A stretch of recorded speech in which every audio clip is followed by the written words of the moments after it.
Welcome to 1300 Paragon Day today inside of Diablo Immortal. We've been playing for a long time and the Paragons are definitely getting up there. What does this mean for us? It's a big day inside of the game for anyone that hit this mark.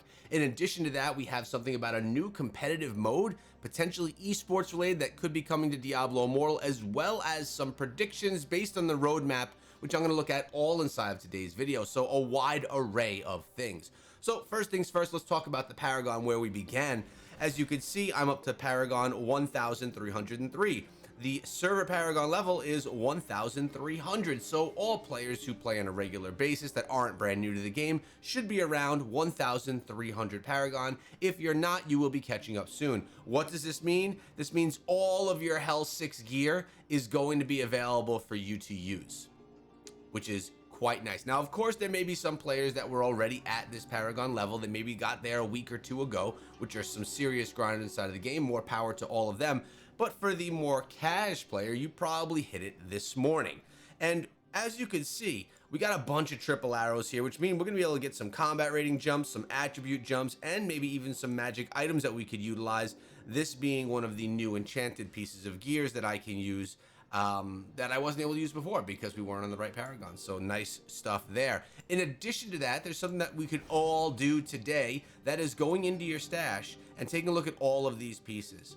Remember, this is the day that you want to use all of these. This is where you can grab all of these items and you could potentially get yourself better gear to be worn, because these are the things that I like to save until the next Paragon level, unless of course I'm really dying to get a piece of gear or one of my pieces of gear is severely under leveled.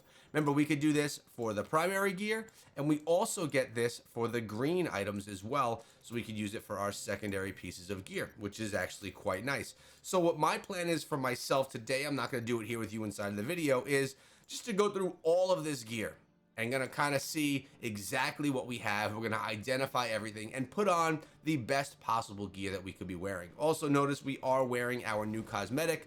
We got it through the battle pass. You guys may have gotten this one as well. It's the Iron Gambit armor. Wearing it for a day or two, and then we'll be going back to our Mad King armor that was gifted to us by Blizzard. What's going on inside of the game today? Well, the events that are coming are, well, I like the Rising Damnation because, well, you can get some free stuff. I also like the Legions of Horror because we have another easy 80 battle points. And although your battle progress or your battle pass progress is probably complete, it's nice to turn in these Gifts of Renown chests so that you can get yourself a bunch of extra rewards. I mean, we got about 10 days left on the battle pass, so let's get as many rewards as we can, as much value as we can out of the battle pass. Good spend of your $5. Looks like we may have even completed a quest right there, which does take me to another level, and we'll be able to see what we get. Some reinforced and some hilts as well.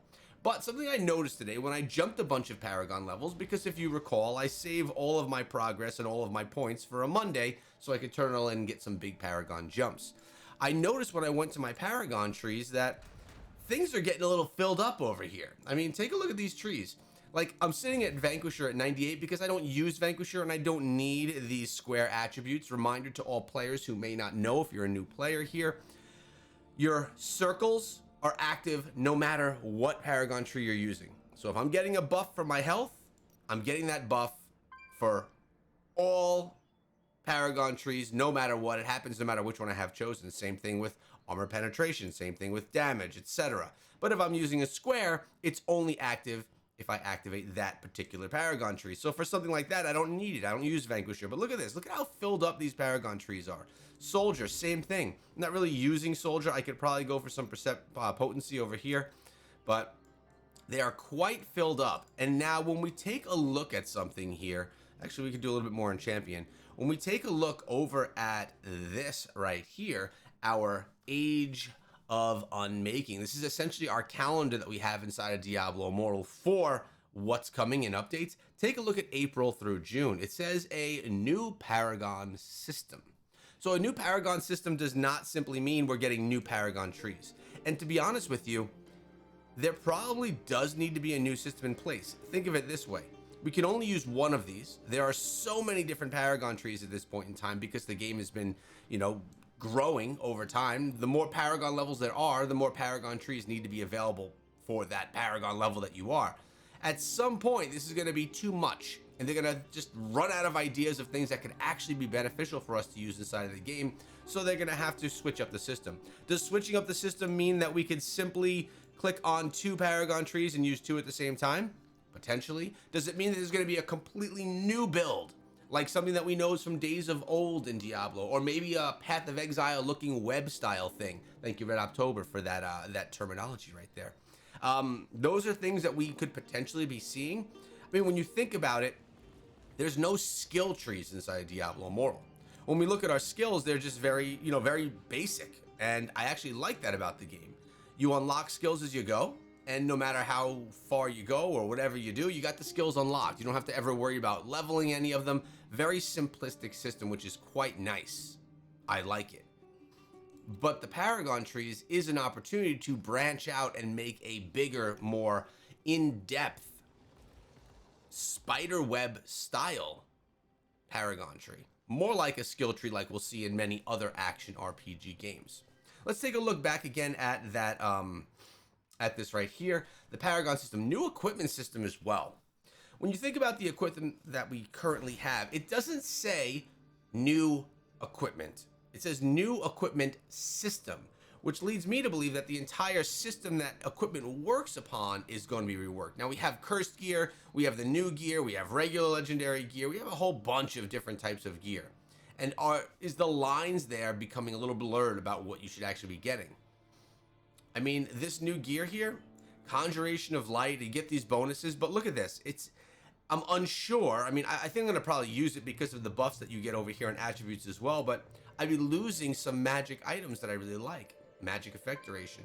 Is there going to be an essence transfer for some of these special pieces of equipment, or some type of a transfer system so that we could better utilize our primary gear? I would actually also love that for secondary gear as well, but that's probably asking a little much. Let's actually identify my equipment as we are here.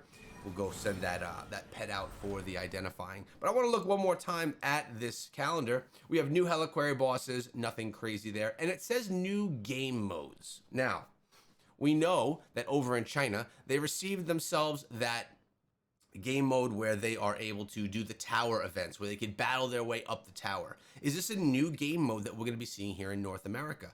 This thing that we're looking at here, this is made for North America. This is not a shared calendar between China and North America. China had their own version of this, and if you recall, their version had an additional attribute, an additional thing coming in April through June. So it's definitely not a shared calendar, and the things that we're seeing here could be very different and more specific to us. We also have the Cursed Solstice on there as well, which who really knows what that is? We'll have to see when the time comes. But, I mean, this is some big stuff that could potentially be coming, but there's not only that. There's one more thing I wanted to share with you guys today, and I'm not going to read through this entire article. This is from the China version of the game, but this is quite interesting. Back in the day, Blizzard had said that they will never make Diablo Immortal an esport. It's not something that they're interested in. They're not looking to do esports inside of the game. Now, without me reading through all of the details of this, this does talk about a testing phase where they're going to invite certain players from inside of the game, guild presidents, etc., people that are maybe more invested inside of the game, to participate in this competitive mode. This competitive mode is something where you take teams and you put them against one another. They go through a bracket type system, and there is a winner at the end. It goes through all the activity registration information, the process of what happens throughout the thing. Notice you have single elimination, group random matchmaking, you have points for victory, loss points. All of this is all tied together, as we would see in some type of an esports style event. Now, if this ever does come to the North American patch notes, I will go more in depth over all of the details of it so that we can participate. But for now, I think it's worth me just skimming through and not reading through all of it. There's a group stage, then there's a knockout round, and then there are the finals. We have rules across the board. And then you have activity rewards. Notice there is real money, yuan.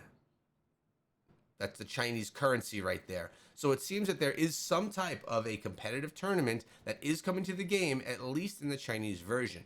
Even if it's not put in as a competitive tournament system for us over in North America, having the system itself so we could organize our own style tournaments would actually be really cool. and would give a lot of possibility for Diablo Immortal to potentially even be an esport if we create things on our own outside of the game. I like it. Something that we do need, though, to do this is a spectate system.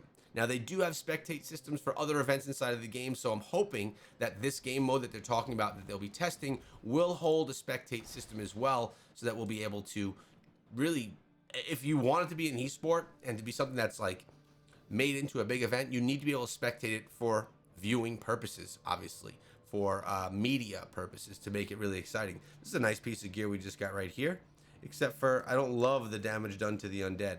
Prefer primary attack and critical hit chance that I already have on there. So what I'm going to be doing today is going through all the gear, putting on some of the strongest stuff, saving things that I may need for other times, and just diving into the game, doing my dailies and waiting for the big update to come.